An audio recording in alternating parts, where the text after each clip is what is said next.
واذكر في الكتاب إبراهيم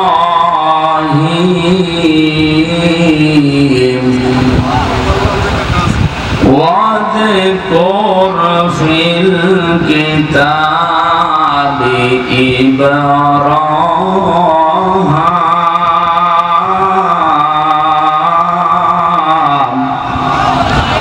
إنه كان صديقا نبيا صدقت يا ربنا আশরাফ আলী ফারুকী দামাত বারকাতুহুমুল আলিয়া বলেন আমিন। এলাকায় আসলে কোরআনের মহব্বতে যারা বুকে জড়িয়ে নেয়, শ্রদ্ধাভাজন বড় ভাই জনাব আবুল কালাম, মঞ্চে বসা ওলামায়ে কেরাম, সামনে বসা মুসলমান ভাইরা, পর্দার আড়ালের সম্মানিতা মা এবং বোনেরা, প্রশাসনের ভাইরা, প্রাণপ্রিয় সাতক্ষীরাবাসী, বাংলাদেশের এটা দ্বিতীয় ফিলিস্তিন, অত্যাচারিত আপনারা সবচাইতে বেশি এই বাংলাদেশের 64 জেলার ভেতরে। এখানে আমার মনে হয় কিয়ামতের ময়দানে আল্লাহ যখন জান্নাত দেওয়া আরম্ভ করবে, সাতক্ষীরা দিয়ে আরম্ভ করবে আগে, কারণ এত অত্যাচার দেশে কোনো জেলায় হয় না। বোলডোজার দিয়ে আপনাদের ঘর বাড়ি ভেঙে দিয়েছে, এই জেলায় না, এই জেলা।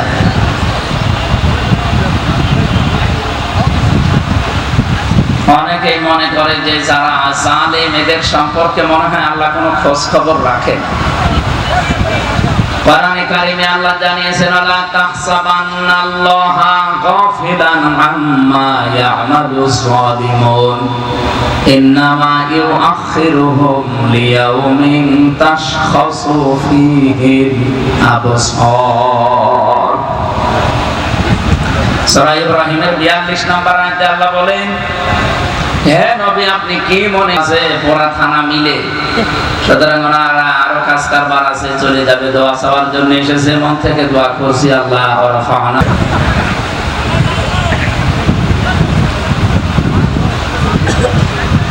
হে নবী আপনি কি মনে করেন যে জালেমদের সম্পর্কে আমার কোনো ধারণা নেই বা আমি একেবারে গাফেল হয়ে আছি তাদের সম্পর্কে? না, এই পৃথিবীতে সবচাইতে বেশি আমি আল্লাহ দৃষ্টি দিয়ে রাখি জালেমদের দিকে।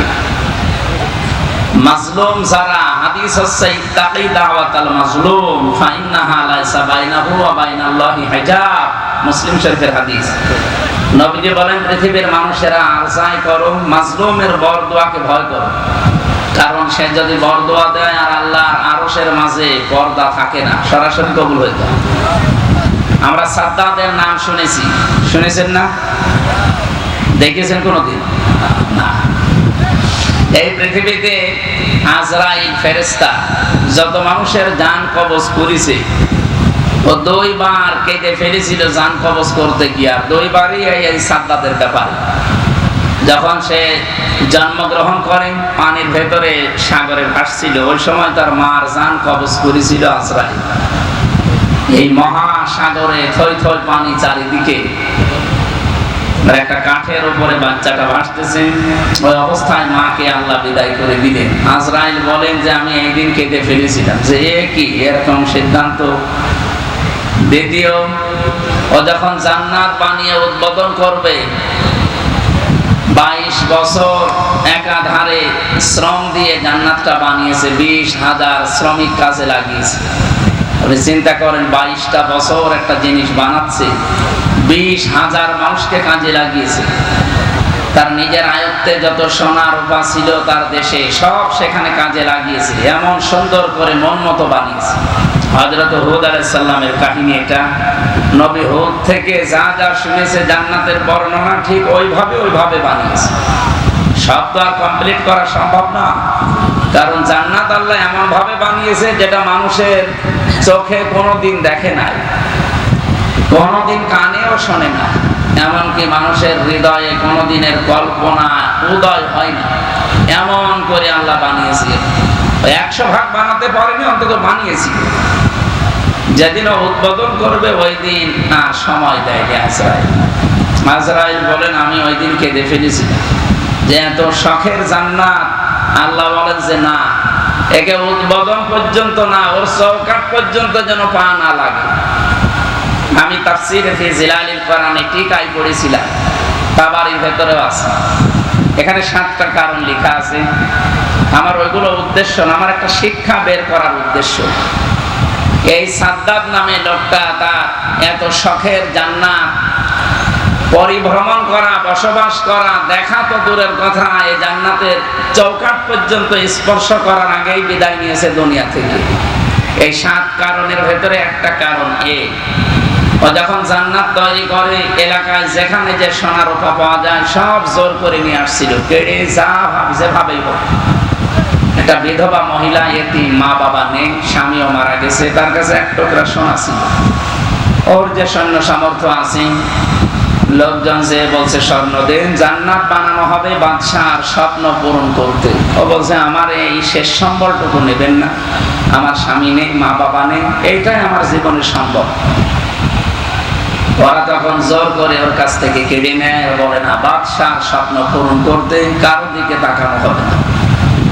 এই মেয়েটা তখন মাটিতে গড়াগড়ি দিয়ে হাউমাউ করে খেতেছিল, বলেছিল, মাবুদ, আমি আজকে একা হয়ে গেছি, অসহায়, আমার শেষ সম্বলটুকু যে জালেম কেড়ে নিল, ওর স্বপ্ন সাধ তুমি পূরণ করতে দিও না। আপনি নবীর হাদিস কি বললাম? ইত্তাকি দাওয়াতাল মাজলুম ফাইন্নাহা লাইসা বাইনাহু ওয়া বাইনাল্লাহি হিজাব। মাজলুমের বরদোয়া থেকে নিজেকে বাঁচিয়ে রাখবা, কারণ মাজলুমের বরদোয়া আর আল্লাহর ভেতরে কোনো ফারাক নেই, পর্দা নেই, হিজাব নেই। যা বলবে কবুল হয়ে যাবে, হয় 2 দিন আগে না 2 দিন পরে। মুফাসসির লিখেছেন অনেকগুলো তাফসিরে, সব একমত যে এই যে মহিলাটা বরদোয়া দিয়েছিল, একদিকে অসহায় এতিম আর একদিকে বিধবা, এই মাজলুম অবস্থায় যা বলেছে ওটা সঙ্গে সঙ্গে আরশে চলে গেছে। আজরাইল শেষ পর্যন্ত বলেছে, না, আপনার আর সময় নেই, ইদা জা আজালুহুম লা ইস্তাখিরুনা সাআতা ওয়া লা ইস্তাকদিমুন, সময় শেষ, 1 সেকেন্ডও দেওয়া হবে না। সাদ্দাত বলেছে, ফেরেশতা, আপনাকে আমি চিনতে পেরেছি, আপনি আজরাইল, একটু সময় দেন, শুধু জান্নাতে পরিভ্রমণ করে চলে আসবো, আমি বসবাস করব না। আপনি আমার জান কবজ করবেন, আমার কোনো অসুবিধা নেই, শুধু আমি একটু দেখবো যে কেমন ভাবে বানিয়েছে 22টা বছর ধরে। ফেরেশতা ওই দিন বলেছে, না, যত শখ করে, যত আকাঙ্ক্ষা নিয়ে বানিয়েছেন, ভেতরে যেতে পারবেন না। এমনকি ও জোর করে ঘোড়ার পিঠ থেকে যখন লাফ দিতে যায়, তখন চৌকাঠ স্পর্শ করার আগে বাইরে পড়ে মারা যায়। আমি এখান থেকে শিক্ষা যে 7টা পেয়েছি, তার 1 নম্বর এইটা, ওই মাজলুম মহিলার বরদোয়া লেগেছিল, এজন্য ওর স্বপ্ন সাদ আল্লাহ পূরণ করতে দেয়নি। এই পৃথিবীতে কোন মানুষ যদি টার্গেট নিয়ে এগিয়ে যেতে চায়, আর ওই টার্গেটের পেছনে যদি কোনো মাজলুমের বরদোয়া থাকে, আর্তনাদ থাকে, চোখের পানি থাকে, জীবনও সেই টার্গেটে আল্লাহ তাকে যেতে দেবে না। যদি দেয় তাহলে সূরা হুদ মিথ্যা হয়ে যাবে। যেভাবে হোক তাকে আল্লাহ সেট করে দেবে, কেটে দেবে। আপনি বলেন তো, সাদ্দাদের স্বপ্ন পূরণ করায় বাধা ছিল মাত্র একজন, অসহায় বিধবা এতিম মজলুম মেয়ে মানুষ। এই 15.5 বছর যারা দায়িত্বে স্বপ্ন নিয়ে গিয়ে যাচ্ছিলেন, কেউ বলেছিল 31 সাল, কেউ বলেছিল 41 সাল, একটা স্বপ্ন ছিল না? এই স্বপ্ন পর্যন্ত যেতে কত মানুষের বরদোয়া লেগে আছে আপনি টের পাচ্ছেন? কত মানুষের চোখের পানি লেগে আছে এর ভেতরে, কত মানুষের আর্তনাদ লেগে আছে। এমনকি আমার মা বাবা, এতগুলো মানুষের বরদোয়া যদি কারো পেছনে লেগে থাকে, ও টার্গেট পর্যন্ত যারাই হোক যাবে তো একজন, আসবে তো একদল, যারা আসবে তারা তাদের টার্গেট নিতে গিয়ে কোনো মানুষের উপরে যেন জুলুম না করেন, কারণ জুলুম করে আপনি টার্গেট পর্যন্ত জীবনও যেতে পারবেন না। সাদ্দাতকে যদি আল্লাহ যেতে না দেয়, আপনাকে যেতে দেবে কি করে? আপনি কি সাদ্দাতের চাইতেও মহাশক্তিশালী হয়ে গেছেন? কারণ জালেমদের সম্পর্কে সবচাইতে বেশি খোঁজ কে রাখে বলেন তো? আরো জোরে বলেন। আল্লাহ বলেন ওদেরকে আমি একটু ছাড় দিয়েছি। কোন পর্যন্ত? ইন্নামা ইউআখিরুহুম লিয়াউমিন তাশখাসু ফীহিল আবসার, যেদিন চক্ষু উল্টিয়ে যাবে, তার মানে আজরাইলকে দেখেই মানুষের চোখ মুখ কিন্তু উল্টিয়ে যায়। আপনি মরণের বিছানার দিকে একটু তাকিয়ে দেখবেন, চোখ মুখ মনে হয় যে সব বের হয়ে যাচ্ছে। ওই সময় পর্যন্ত মানুষকে আল্লাহ একটু ছাড় দিয়েছে, কিন্তু কোরআন বলছে কোন মানুষকে আল্লাহ একেবারে ছেড়ে দেয়নি। আল্লাহ ছাড় দেয়, ছেড়ে। এই জন্য জালেম যেন আমরা অন্তত কেউ না হই। আগামীতে জালেমদের ব্যাপারে আল্লাহ সবচাইতে বেশি খোঁজ রাখে। আমি কোরআনে কারীমের সূরা শুরার 42 নম্বর আয়াতটা পড়লে সবচাইতে বেশি ভয় পাই। আল্লাহ বলেন আমি কিয়ামতের দিন নিজে মামলা দায়ের করব জালেমদের বিরুদ্ধে। আর বাংলাদেশে সবচাইতে বেশি হচ্ছে জালেম। এই কথা বলছে, হয় নফসের উপরে জুলুম করছে, নাই পরিবারের উপরে জুলুম করছে, নাই সমাজের উপরে জুলুম করছে, নাই রাষ্ট্রের উপরে জুলুম করছে, জনগণের উপরে।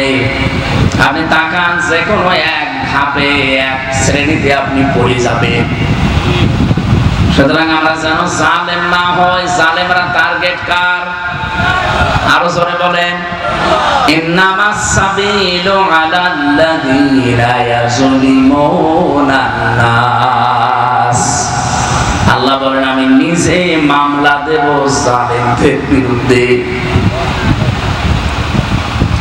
আমরা আজ নিজেরা ব্যক্তিগতভাবে নফসের উপরে যারা জুলুম করছি, নফসের উপরে জুলুম কি? মন যা চায় মানুষ তাই করে, এটা নফসের উপরে জুলুম। মন এখন চাচ্ছে একটু উলঙ্গ নাচ দেখি, না দেখলেন এটা জুলুম হবে আপনার নফসের উপরে। মন চাচ্ছে অন্যের স্ত্রীর সাথে একটু গল্প করি, পরকীয়া প্রেমে লিপ্ত হয়ে গেলে এটা নফসের উপরে জুলুম। এই জুলুম তো এ থানায় নেই। এরকম কোন লাইনে যারা আছেন এই মুহূর্তে নাম্বারগুলো ডিলিট করে দেন। পরকীয়া প্রেমে যারা আছেন এই মুহূর্তে ডিলিট করা লাগবে। বলেন না বাড়ি যেয়ে হবে না, বাড়ি যেয়ে আপনি ডিলিট করবেন আপনি যদি মরে যান। আর ওই নাম্বার যদি আপনার মোবাইলে থাকে, আপনি মরে গেলেন, ওই মোবাইলটা ব্যবহার করবে আপনার ছেলে মেয়ে অথবা আপনার বউ। তখন মোবাইল হাতে নিয়ে বলবে ও এ 2 নাম্বার ছিল, এখনই ডিলিট করেন। যাদের যাদের এরকম উল্টাপাল্টা কাজে আছেন এই মুহূর্তে আপনি ডিলিট করে ভালো মানুষ হয়ে যান। নেন করেন। কারা কারা করছেন হাত তোলেন তো।